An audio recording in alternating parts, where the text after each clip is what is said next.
আসসালামু আলাইকুম রহমতুল্লাহ। প্রিয় বন্ধুগণ,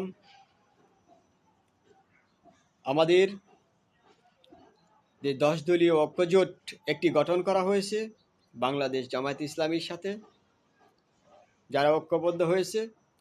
বর্তমান বাংলাদেশ দুই ভাগে বিভক্ত হয়ে গেছে। একটা হলো ফ্যাসিস্টদের দোসর, ভারতীয় পাচাটা গোলামদের একটি দোসর, একটি ভাগে বিভক্ত হয়ে গেছে। আরেকটি ভাগ হয়েছে দেশপ্রেমিক ব্যক্তিদের নিয়ে। ভারতের আধিপত্যবাদের বিরুদ্ধে ঐক্যবদ্ধ একটি শক্তি আর ভারতীয় দালালের একটি শক্তি। অতএব বাংলাদেশ এখন বর্তমানে দুই ভাগে বিভক্ত হয়ে গেছে।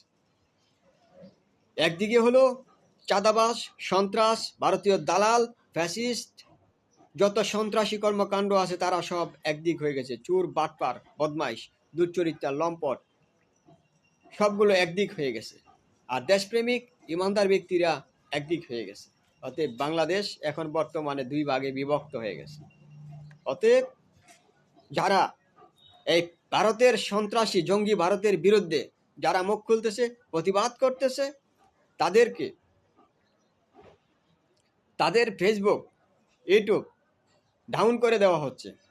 এমনকি আমার ফেসবুকও বিগত এক সপ্তাহেরও বেশি সময় হয়ে গেছে, আমার ফেসবুককে ডাউন করে দেওয়া হয়েছে এই ভারতের বিরুদ্ধে এবং ওসমান হাদির বিচারের পক্ষে কথা বলার জন্য।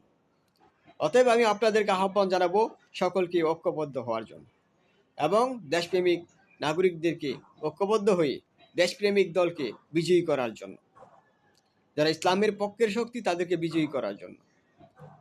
আমরা যদি এই বিজয়ে ব্যর্থ হই তাহলে বাংলাদেশের ভবিষ্যৎ অনিশ্চয়তার দিকে চলে যাবে অনির্দিষ্টকালের জন্য।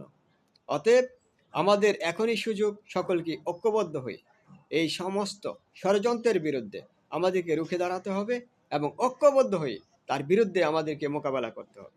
তাই বাংলাদেশের সকল নাগরিকদের প্রতি আমি আহ্বান জানাচ্ছি, সকল দেশপ্রেমিক ব্যক্তিদের প্রতি আহ্বান জানাচ্ছি, যারা দেশপ্রেমিক সাংবাদিক রয়েছেন সকলের প্রতি আহ্বান জানাচ্ছি, আপনারা সঠিক যে তথ্য সেগুলো আপনারা তুলে ধরুন এবং জনগণ যেন বিভ্রান্তিতে না পড়ে সেজন্য সঠিক তথ্য আপনারা দেশের পক্ষে আপনারা প্রচার করুন।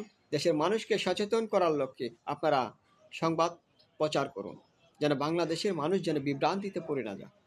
সেজন্য এই ভারতের আধিপত্যবাদের বিরুদ্ধে কথা বলায়, ষড়যন্ত্রকারীদের বিরুদ্ধে কথা বলায়, ভারতীয় দোসরদের বিরুদ্ধে কথা বলায় যে বাংলা এডিশন চ্যানেলটাকে বন্ধ করে দিয়েছে ইলিয়াস হুসাইন ভাইয়ের। অতএব আমি আহ্বান জানাবো, যারা এই বাংলা এডিশনকে বন্ধ করে দিয়েছেন আপনারা সেটিকে চালু করে দিন। বন্ধ করে লাভ হবে না, বাংলাদেশের জনগণের হৃদয় থেকে তাকে মুছতে পারবেন। অতএব বাংলা এডিশনকে চালু করে দিন এবং যে সমস্ত ফেসবুকে রেস্ট্রিক্ট করে দেওয়া হয়েছে, ডাউন করে দেওয়া হয়েছে, সেই সমস্ত ফেসবুকগুলোকে সচল করে দিন।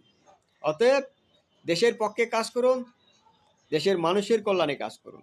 আপনাদের আহ্বান জানাচ্ছি, আপনারা যারাই কয়েকজন উপদেষ্টা রয়েছেন যে আপনারা মনে করতেছেন সেফ এক্সিট নিয়ে পৃথিবীর কোনো রাষ্ট্রে গিয়ে আপনারা বাঁচতে পারবেন না। আপনারা যদি এটা মনে করেন পৃথিবীর যে কোনো রাষ্ট্রে বাংলাদেশিরা আসে, আপনাদেরকে থুতু তো দিবে, সাথে কিন্তু জুতা পিটাও করবে। অতএব জুতা পিটা খাইতে না চাইলে অতএব এখনো সময় আছে, ভালো হয়ে যান, প্রকৃত অপরাধীকে ধরেন। আর ফেসবুকের যে ডাউন করে দিচ্ছেন এগুলো আপনারা উর্দু করে নিন। অতএব আপনাদেরকে সতর্ক করে আহ্বান জানাচ্ছি। আর আগামী 2026 জানুয়ারির 3 তারিখে বাংলাদেশ জামায়াত ইসলামী যে মহাসমাবেশ ডাকছে তাকে সফল করার লক্ষ্যে সকলকে ঐক্যবদ্ধ হয়ে আপনারা সকলেই অংশগ্রহণ করবেন, কাঁধে কাঁধ মিলিয়ে, হাতে হাত মিলিয়ে, ঐক্যবদ্ধভাবে দেশকে গড়ার লক্ষ্যে আপনারা সকলেই ঐক্যবদ্ধ হয়ে এই সমাবেশকে সফল করার জন্য আপনাদের সকলের প্রতি আহ্বান জানাচ্ছি। আসসালামু আলাইকুম আ রহমতুল্লাহ।